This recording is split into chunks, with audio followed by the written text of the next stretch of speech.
Episode शुरू होता है यूजी की एक याद के साथ, पुराने एपिसोड का थोड़ा सा रिकैप और साथ ही सुकुना की झलक।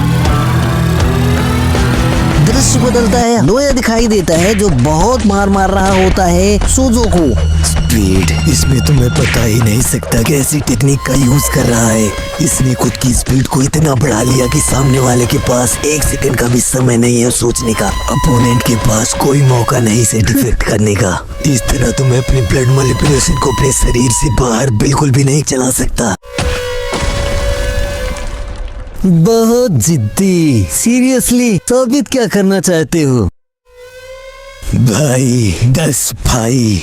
ये उत्तर मेरे प्रश्न का नहीं है, समझे नहीं? मैं तुम्हारी टेक्निक के बारे में पूछ रहा हूँ। किस वजह से तुम इतने ज्यादा टफ बनने की कोशिश कर रहे हो? नोया तभी वहाँ से गायब हो जाता है और वो अपनी टेक्निक को हाइपर लेवल पर ले जाने की कोशिश करता है। लेकिन भाई साहब, इस बार सोजो उसकी स्पीड को मैच करने की कोशिश करता है, जो नोया के लिए भी बहुत ही शॉकिंग होता है। लेकिन फिर भी वो उसे एक स्टेप दे देता है जिससे उसके शरीर से बहुत सारा खून निकलने लगता है। उन दोनों के बीच में थोड़ी बहुत बातें होती है जिसमें नीचा दिखाने की कोशिश कर रहा होता है, लेकिन तभी उसे समझ में आता है कि उसके शरीर से बहुत ज्यादा खून निकल गया और वो इतना ज्यादा खून होता है कि खून की बाढ़ आ जाती है, जिससे वो खुद को बचाने की कोशिश करता है और काफी जद्दोजहद के बाद काफी दूर निकल जाता है। उसे लगता है कि उसने उसे डिफ्लेक्ट कर दिया, लेकिन उसके पैर खून से सने होते हैं और उसे समझ में नहीं आता।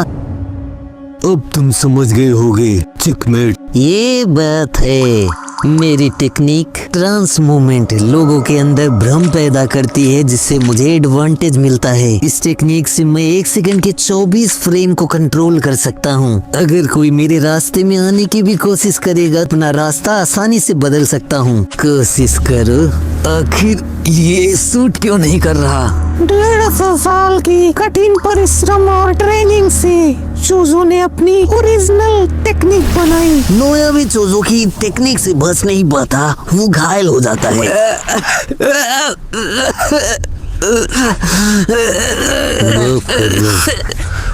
लोगों को कभी समझ नहीं पाता जो अपने भाइयों से प्यार नहीं करते।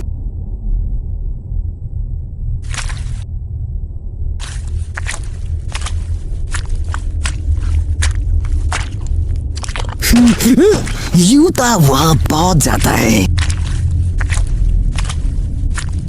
तुम्हारे लिए आसान नहीं था नोया। ऐसे मत देखो।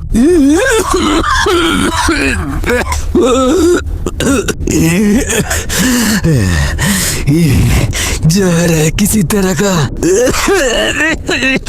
ब्लड मैनिपुलेशन में इस तरह की पावर्स नहीं होती।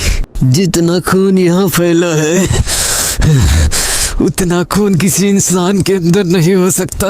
अगर इतना ज्यादा खून मैं तुम्हें हील कर दूं? मेरी रिवर्स कर्स टेक्निक लोगों को हील भी कर सकती है। इसके बदले में इतादोरी मर गया है, इसकी रिपोर्ट दे देना अपने सभी आला अधिकारियों को। तभी यूजी को अपने पुराने दिनों की याद आती है, जो वो बहुत छोटा था, जस्ट लाइक अ किड। तब उसके पेरेंट्स की आपस की कन्वर्सेशन उसे सुनाई देती है, जहां लोग उसके कर्स टेक्निक के बारे में भी चर्चा करते हुए दिखाई देते हैं। दृश्य बदलता है, खंडहर के अंदर यूजी को होश आता है और सामने यूता दिखाई देता है।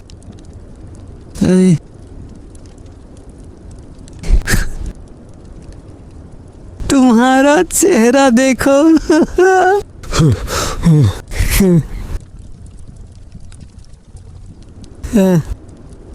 मेरे ख्याल से सितंबर की बात होगी। गोजो सेंसो खुद मुझसे मिलने आए थे।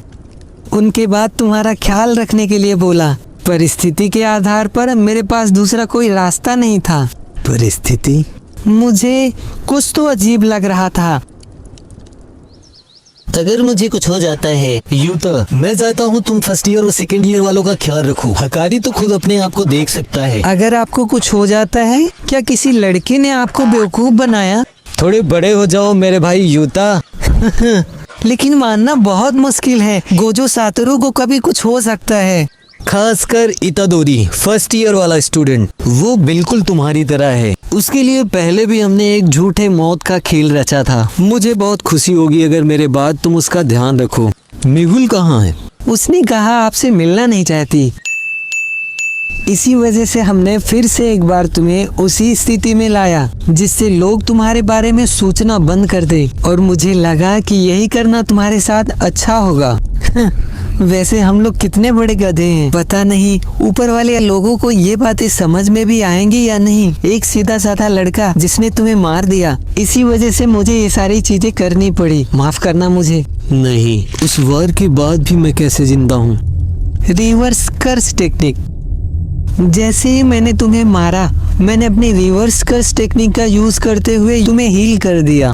एक बार पहले भी तुम्हारे साथ ऐसा हुआ था, इसीलिए मुझे लगा कि ये टेक्निक काम करेगी। बहुत लोगों को इस बारे में पता नहीं है। मैं अपनी पॉजिटिव एनर्जी को डायरेक्टली यूज कर सकता हूँ। वैसे ये दूसरी बार होगा जब तुम्हारी मौत को फेक बनाया गया। जल्द ही इसके बारे में लोगों को पता चल जाएगा, लेकिन अभी के लिए हमें कुछ टाइम मिलेगा। वैसे हमारा प्लान देखने में तो काम तो कर रहा है। मेरे लिए इतना सब कुछ क्यों? मैं जिनकी परवाह करता हूँ उसके लिए कुछ भी कर सकता हूँ, और मैं तुम्हारी परवाह करता हूँ। मुझे लगता है हम दोनों एक जैसे हैं। मुझे भी इतनी शक्तियाँ मिली जिसे मैं कभी नहीं चाहता था, और तुम्हारे साथ भी वैसा हुआ। तुम किसी और की शक्तियों को अपने ऊपर ढो रहे हो, इसमें तुम्हारी कोई गलती नहीं है।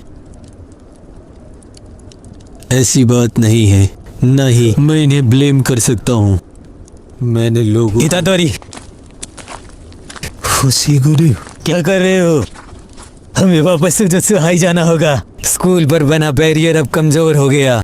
काफी दिन से तुम्हारे बारे में कोई जानकारी नहीं है। तुम्हारा यहाँ रहना खतरनाक हो सकता है। एक बार हम लोगों को इकट्ठा कर ले। बस करो, क्यों ऐसा दिखा रहे हो कि कुछ हुआ नहीं? मेरे सामने अच्छा मत बनो। मैंने लोगों को मारा, मेरी वजह से ये लोग तुम्हारी मरे। वजह से नहीं था। हाँ जरूर, तुम तो यही कहोगे।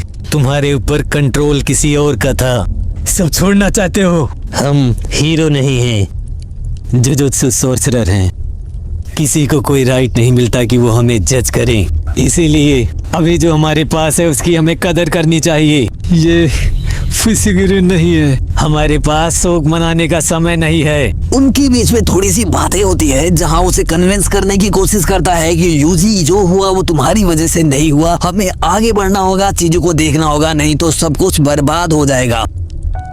हम ऐसा नहीं कर सकते क्योंकि मुझे लगता है सुकुना फुसिगुरु को लेकर कोई प्लान बना रहा है। शिबुया में जब उसने मेरे शरीर पर कंट्रोल किया, और ये इसीलिए हो पाया क्योंकि उसने मुझे फोर्स किया बहुत सारी फिंगर्स को खाने के लिए। अभी मेरे पास उसकी 15 उंगलियां हैं, उसके बाद भी 5 उंगलियां हैं जिसे अभी हमने नहीं खाई। मुझे नहीं लगता कि उसे खाने के बाद मैं उसे रोक भी पाऊंगा। अगर मैं कभी सुकुना में ट्रांसफॉर्म हो जाता हूँ, मार देना बिना संकोच के। मुझे लगता है तुम ही कर सकते हो। ठीक है, मैं वो सब कुछ करूँगा जो मैं कर सकता हूँ। फुसिगुरु, हमें क्या करना चाहिए? पहले हमें जुजुत्सु हाई वापस चलना होगा और मास्टर टेंगन के साथ कांटेक्ट बनाना होगा। वही है जो हमें बता सकते हैं प्रिजन रिलम सील को कैसे हटाएं। आखिर नोरितोशी चाहता क्या है और उसकी आगे का प्लान। कल इन गेम के दौरान हमारे ऊपर अनप्रिडिक्टेबल अटैक हुए थे, उसके बारे में भी हमें जानना होगा। सारी चीज शुरू करने से पहले हमें इन 2 सवालों का उत्तर चाहिए। मास्टर टेंगन ही है जो हमें इन सवालों का उत्तर दे सकते हैं। वो आदमी सुकुमो, क्या उसे कुछ पता होगा? मैंने उससे बात की, ये उसी का प्लान है। अभी के लिए वो जुजुत्सु हाई में ही छुपी है। छुपी है? वो इतनी जल्दबाजी में कुछ भी उठपटांग के कदम नहीं उठाना चाहती। मुझे लगता है टेंगन सर से मिलने के लिए बैरियर बीच में आएगा। 1000 दरवाजे जो समय के साथ अपनी स्थिति बदलते हैं, और एक दरवाजे के पीछे टेंगन सर हैं। हमें नहीं पता वो कौन सा दरवाजा होगा। इसका मतलब तो साफ है, जब तक हमें वो सही दरवाजा नहीं मिलेगा हम टेंगन सर से नहीं मिल सकते। सॉरी फुसिगुरु। तभी यूजी उससे कागिसागी के बारे में पूछता है और उसे पता चलता है कि वो मर गई है। तभी वहाँ पर हमें सोजो दिखाई देता है। चीजों को अभी भी ठीक किया जा सकता है। हमारी बातें सुन रहे थे। तुम्हारा क्या मतलब है चुजो?